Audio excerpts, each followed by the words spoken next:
말씀의 제목을 섬기러 오신 예수님 이런 말씀으로 함께 은혜를 받고자 합니다. 오늘 본문의 말씀은 20절부터 28절까지 말씀을 보겠는데요. 그 말씀 앞에 보게 되면은 예수님과 제자들의 대화가 기록되어 있습니다. 제자들이 특별히 베드로가 예수님께 그렇게 질문합니다. 선생님, 우리가 모든 것을 버리고 주님을 따랐습니다. 그러면 우리가 장차 무엇을 얻을 수 있겠습니까? 라고 이렇게 질문합니다. 그러자 예수님이 답변하시죠. 인자가 자기 영광의 보좌에 앉을 때에 나를 따르는 너희들도 12보좌에 앉아서 이스라엘의 12지파를 심판하게 될 것이다. 이런 말씀하십니다. 이런 말씀이 있은 뒤에 등장하는 말씀이 오늘 우리가 읽었던 말씀 바로 20절부터 28절의 말씀입니다. 20절에 그렇게 말씀합니다. 그때에 세베대의 아들의 어머니가 그 아들들을 데리고 예수께 와서 절하며 무엇을 구하니? 이렇게 표현됐습니다. 그런가 하면 마태복음 10장에서는 거기서는 세베대의 아들의 어머니라는 표현은 안 되어 있고요. 세베대의 아들 바로 야고보와 요한이 예수님께 나와 이렇게 질문합니다. 공통적인 것은 야고보와 요한이 다른 제자들보다도 먼저 다른 제자들보다 더 예수님 앞에 와서 우리들이 무엇을 얻겠는가? 더 나가서 그 나라에 주님의 그 영광의 자리에 우리 하나는 주의 우편에 하나는 좌편에 앉게 해주세요 라고 그렇게 요청했다는 겁니다. 이 말씀이 이렇게 시작됐는데 결론을 하시는 예수님의 말씀을 통해서 우리는 몇 가지를 배우게 됩니다. 첫째는 하나님의 나라는 고난이 있다는 거예요. 따라해보면 하나님의 나라는 고난이 있다. 하나님의 나라는 하나님이 예비하신다. 할렐루야. 하나님의 자녀들에게는 고난이 있고 그 고난 동시에 하나님께서는 그것이 누가 됐든지 간에 그들을 위해서 하나님이 예비하신다라는 말씀이 있습니다. 그러니까 오늘 저와 여러분 예수 믿는 우리들의 삶 속에 예수 믿음으로 인해서 고난이 있을 때에 걱정하지 않게 되기를 주님의 이름으로 축복합니다. 예수 믿는 것 때문에 가나안 혼인잔치에 포도주가 떨어졌습니다. 그때 마리아가 예수님께 포도주가 떨어졌다고 말씀을 드리죠. 그런데 오늘 본문에서도 그렇게 표현합니다. 세베대의 두 아들 야고보와 요한의 어머니가 예수님께 나왔다 이렇게 표현합니다. 그리고 무엇을 구합니다. 무엇을 구하니 이랬죠. 그러니까 예수님이 묻습니다. 무엇을 원하느냐? 저는 말씀을 준비하면서 그런 생각을 해보게 되었습니다. 우리가 예수님을 믿습니다. 그리고 예수님께 우리가 기도를 합니다. 그런데 정말 우리가 예수님께 무엇을 원하는가? 마치 야고보와 요한처럼 또는 야고보와 요한을 같이 왔던 그들의 어머니처럼 예수님 앞에 구하는 거예요. 근데 그 구하는 것이 뭐냐? 하나님의 나라에 하나는 오른쪽, 하나는 왼쪽, 바로 예수님을 중심해서 오른쪽 왼쪽에 그 자리를 구했다는 거예요. 오늘 우리도 마치 세상에서 어떤 중심의 인물이 있다고 한다면 그 오른쪽 왼쪽의 자리를 구하고 있지는 아니한가. 말씀을 묵상하면서 그런 마음을 갖게 되었습니다. 하나님의 나라는 오른쪽 자리 왼쪽 자리가 아니라는 거예요. 우리가 세상에 살아갈 때는 어떤 중요한 인물 중심에서 오른쪽 왼쪽이 중요하지만 하나님의 나라는 오른쪽 왼쪽이 아니라 하나님의 나라는 어떻게 해요? 저 설교를 준비하면서 그런 마음을 갖게 되었습니다. 하나님이 믿는 사람들은 하나님의 자녀가 됩니다. 아멘? 아멘. 하나님의 자녀예요. 그러면 그 형제들은 다 똑같이 어떤 형제는 첫 번째고 어떤 형제는 두 번째고 어떤 형제는 저 말자가 될 것인가? 말씀을 묵상하면서 그런 마음을 갖게 됐습니다. 하나님의 자녀들은 모두가 동등하다. 모두가 동등하다. 마치 세상에서 권세를 잡은 사람의 오른쪽에 있고 왼쪽에 있는 것처럼 하나님의 나라도 하나님 중심에서, 예수님 중심에서 하나는 오른쪽, 하나는 왼쪽, 그 자리를 우리는 생각하고 있지 아니한가. 만약에 그렇게 생각한다면 우리는 굉장히 오해하는 것이 아닌가라는 그런 마음을 갖게 됩니다. 야고보와 요한은 예수님 앞에, 예수님이 그런 말씀하시죠. 너희는 너희가 구하는 것을 알지 못하는도다, 이렇게 말씀합니다. 야고보와 요한과 그 어머니가 와서 주의 나라에서 하나님 예수님의 오른쪽, 하나님 왼쪽 자리를 주세요 라고 했는데, 예수님은 답변이 뭐예요? 너희는 너희가 구하는 것을 알지 못한다, 이렇게 말씀하셨어요. 오늘 우리도 동일하지 않을까라는 생각이 듭니다. 어떻게 보게 되면 예수 믿으면서 우리는 마치 야고보와 요한이 그런 것처럼, 그 어머니가 그런 것처럼 우리도 최고의 자리, 아니면 최고 아니면 두 번째 자리, 우리도 그렇게 욕심을 내고 있지 아니한가.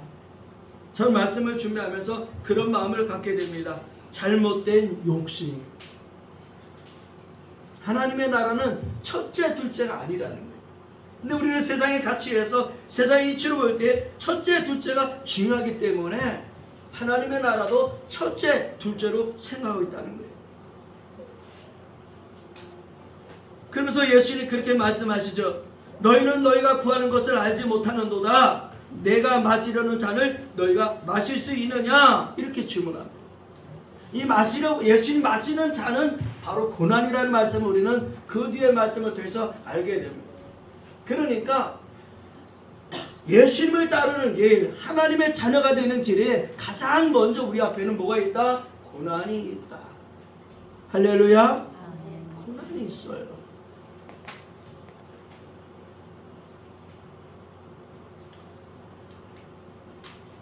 제가 의왕시에서 목회할 때인데, 그분이 불교에 좀 약간 굉장히 불교를 잘 믿었던 분인 것 같아요. 전도를 했습니다. 전도를 받았습니다. 그분이 이제 예수를 믿고 교회를 나오게 됐어요. 근데 교회를 나오다가 보니까 뭔가 일이 막 어그러지는 거야. 그러니까 그분이 어떤 생각했냐면은, 예수 믿으니까 이게 가정의 풍파가 일어나는구나. 그러니까 결국에 뭐야? 예수 믿으려고 하는 그 마음을 도로 내려놨어. 예수님 앞에 나오지 못했어요. 여러분 생각해 보십시오. 예수님을 믿는다고 하는 것은 하나님의 자녀가 되는 거예요. 예수님 믿기 전에는 세상의 자녀예요. 어떻게 보게 되면 더 극단적으로 표현한다면 마귀의 종으로 타고 있었어요. 근데 예수님을 믿는다? 마귀의 자식이 하나님의 자녀가 되는 거예요. 그러니까 마귀는 어떻게 되는 거예요? 최후 발악을 하는 거죠. 그래서 예수 믿는 사람을 예수 믿지 못하게 하는 최후 발악을 하는 거예요. 그러니까 예수 믿으려고 하다가 어떤 어려운 일을 당할 때에 되면은, 내가 예수 믿으니까 이런 일이 생기구나 하고 그냥 스톱해버린다는 거죠. 근데 예수는 분명히 제자들에게 말씀합니다. 너희가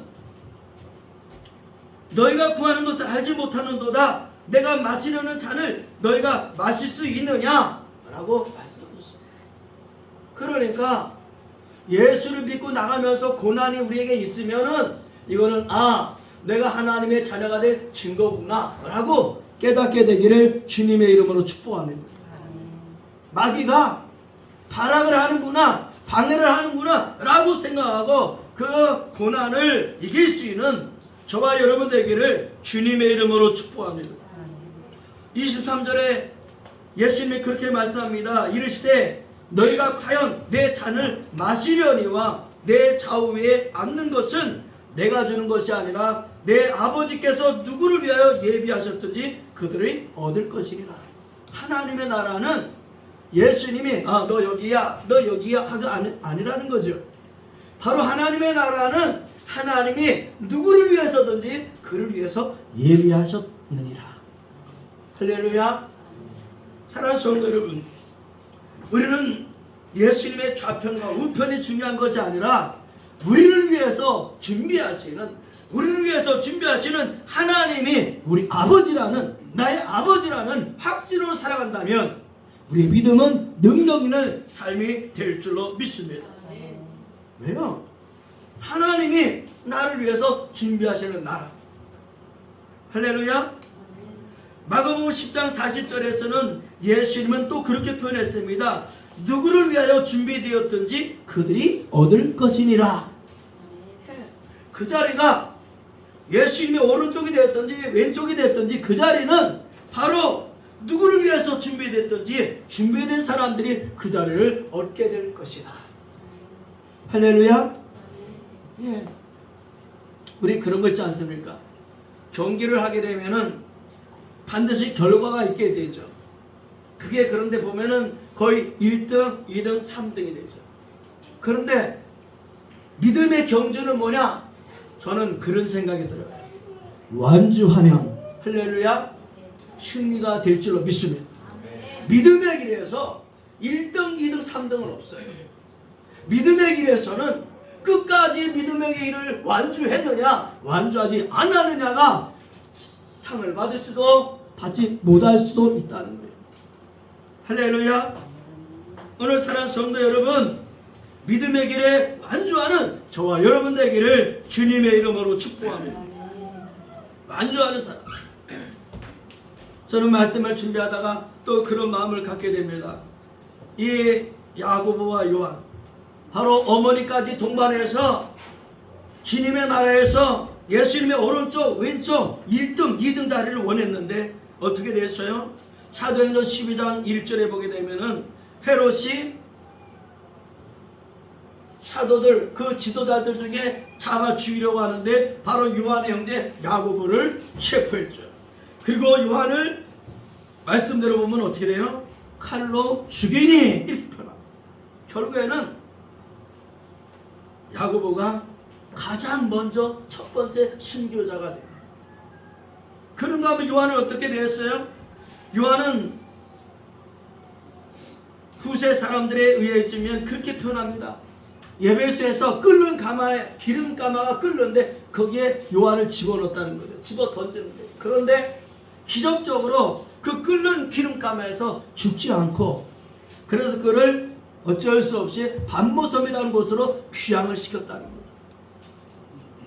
그리고 반모섬에서 그는 그렇게 자기 자신에 대해서 소개를 합니다.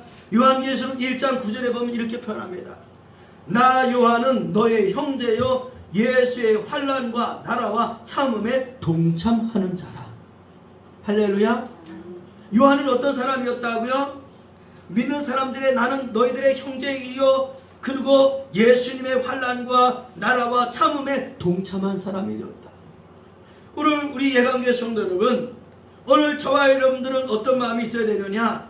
예수 믿는 성도들 간에 우리는 형제라는 믿음이 있어야 돼. 동시에 뭐가 있어야 된다는 거예요? 예수님께서 받으신 그 고난같이 우리는 예수 믿으면서 고난이 있다는 거예요.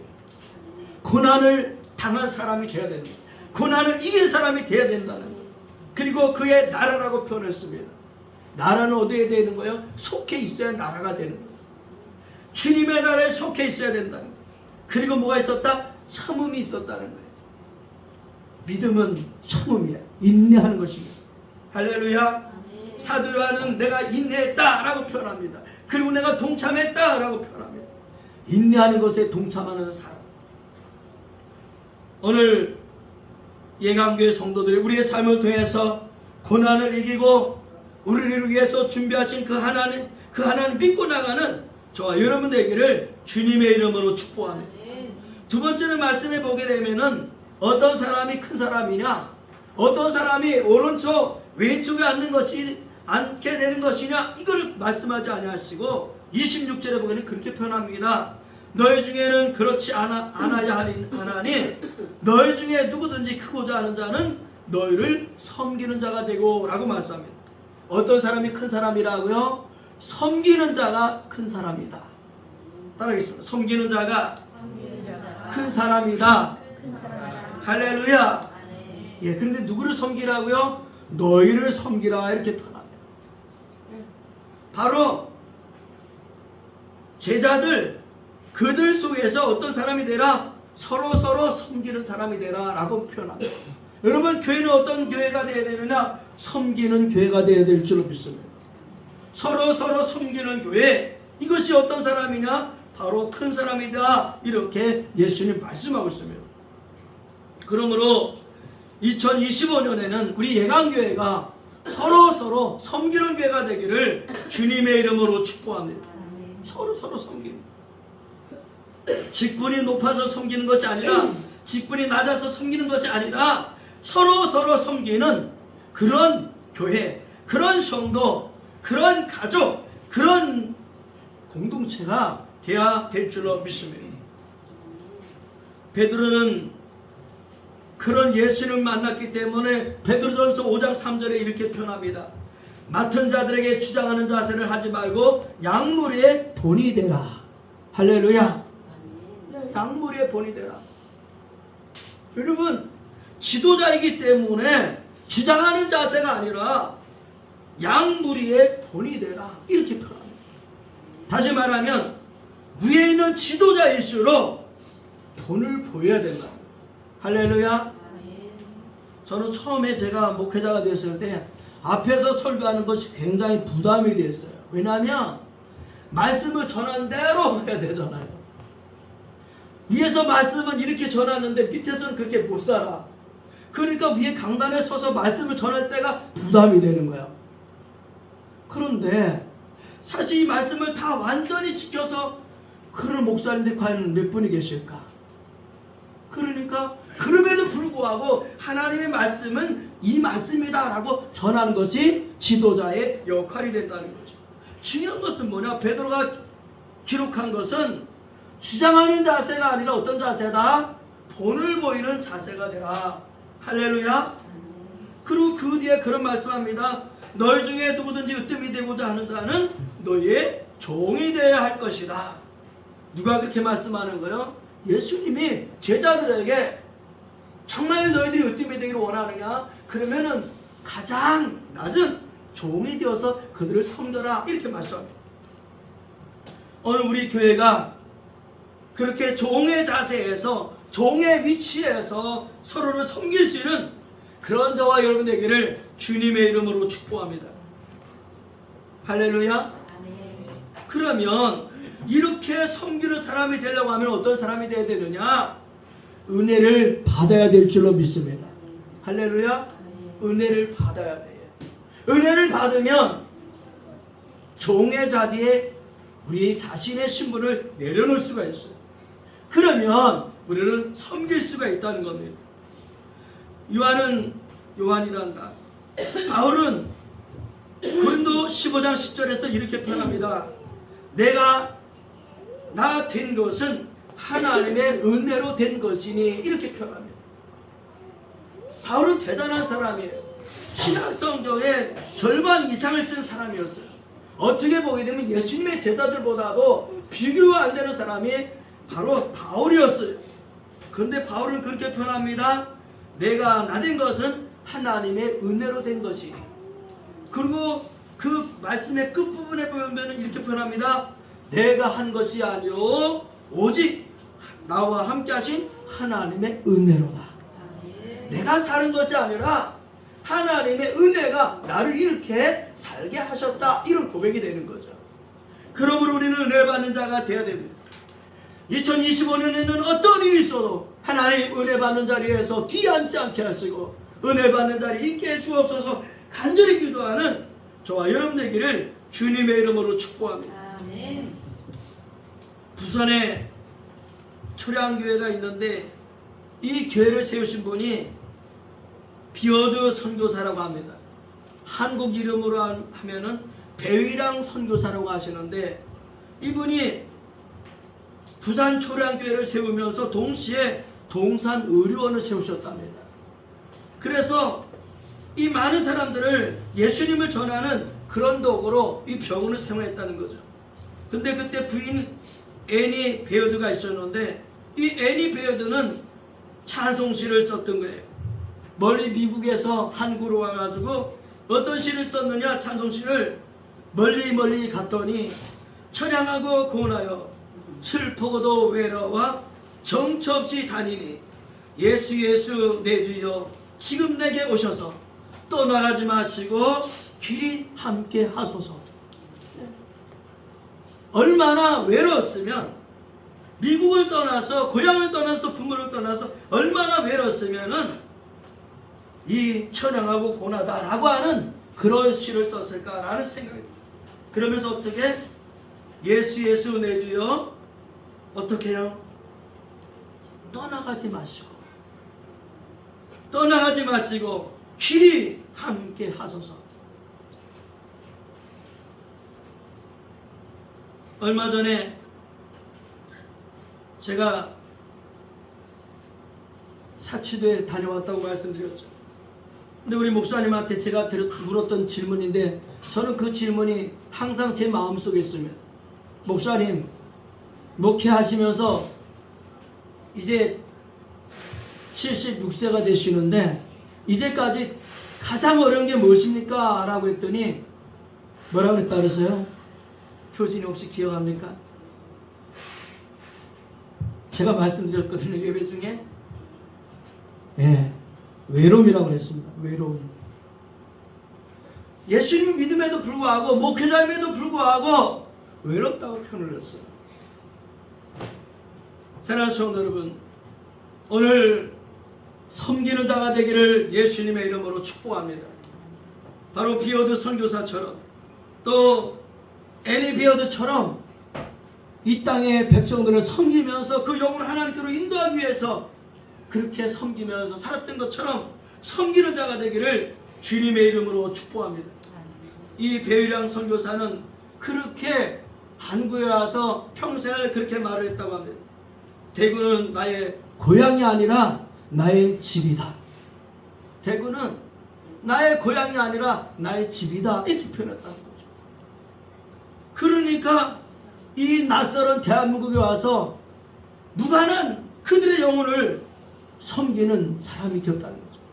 오늘 섬기는 자가 되기를 주님의 이름으로 축복합니다. 세 번째로 오늘 말씀을 보게 되면은 28절 이하에 있는 말씀이 되는데요. 인자에 온 것은 섬김을 받으려 함이 아니라 도리어 섬기려 하고 자기의 목숨을 많은 사람의 대속물로 주려 함이니라. 저는 이 말씀입니다. 예수님은 자신을 대속물로 주기 위해서 이 땅에 오셨습니다. 할렐루야. 따르겠습니다. 예수님은 자신을 대속물로 주기 위해서 오셨다. 할렐루야. 사랑하는 성도 여러분, 예수님이 이 땅에 오신 것은 바로 자신을 대속물로 주기 위해서 오셨다는 거예요. 섬김을 받으려 하는 것이 아니라 섬기려 오셨다고 했습니다. 오늘 우리 교회는 섬김받는 교회가 아니라 섬기는 교회가 되기를 주님의 이름으로 축복합니다. 예수님의 말씀처럼 섬기는 교회, 동시에 대속물이라고 표현했습니다. 이 말씀을 다른 말로 표현한다면 희생 제물이 되는 거예요. 누군가의 죄를 위해서 대신 죽어야 될 제물이 있는데 그 제물이 희생 제물이 됩니다. 그런 것처럼 다른 사람을 구원하기 위해서 대속물처럼 주님 앞에 드려지는 저와 여러분 되기를 주님의 이름으로 축복합니다. 세상의 권세자들은 자신을 위해서 다른 사람들을 대속물로 삼아버립니다. 자신을 위해서 다른 사람들을 희생제물로 삼습니다. 그러나 예수님은 바로 우리를 위해서 자신이 희생제물이 되어주셨습니다. 그러므로 오늘 저와 여러분 희생제물이 되어주신 예수님을 끝까지 섬기고 끝까지 주님 앞에 영광 드리는 저와 여러분이 되어야 될 줄로 믿습니다. 요한은 요한복음 1장 29절을 통해서 이렇게 표현했습니다. 요한이 예수께서 자기에게 나오심을 보고 이르되 보라 세상 죄를 지고 하는 하나님의 어린 양이로다. 네. 바로 세례 요한은 예수님이 자기 앞에 오는 것을 보고 나서 하나님의 영이 그를 통해서 알게 하셨다는 거죠. 바로 저분이 세상 죄를 지고 하기 위해서 약속된 예비된 저분이시구나 라고 그렇게 말했다는 거죠. 그렇다면 우리는 어떤 사람이 되어야 될까요? 세상 죄를 지고 가셨던 예수님처럼 다른 사람들의 죄를 지고 가는 이 시간 대속물이 되어지기를 예수님의 이름으로 축복합니다. 기도하겠습니다.